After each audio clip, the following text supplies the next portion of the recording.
VOA news minute के साथ मैं हूं आयशा तंजीम। शाम के दारुल हुकूमत दमिश्क में 2 कार बम धमाकों में कम से कम 34 अफराद हलाक और बहुत से जख्मी हो गए हैं। हमले ऐसे इलाके में हुए जहां ज्यादातर ईसाई और ड्रूज बरादरी रहती है।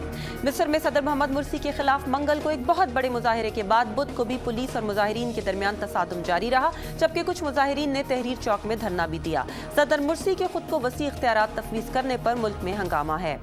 कतर के दारुल हुकूमत दोहा में माहौलियाती तब्दीली से मुतालिक अक़वाम मुत्तहिदा की कॉन्फ्रेंस में शिरकत के लिए दुनिया भर से 17,000 अफराद पहुंच गए हैं।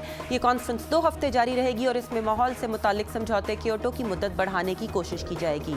और न्यूजीलैंड के दारुल हुकूमत वेलिंगटन में फिल्म हॉबिट का प्रीमियर इंतहाई धूमधाम से मुनक्कद किया गया। हज़ारों अफराद फिल्मी सितारों को देखने के लिए जमा हुए। ये फिल्म 3 अक़साद पर मबनी Lord of the Ring trilogy का प्रीक्वल है।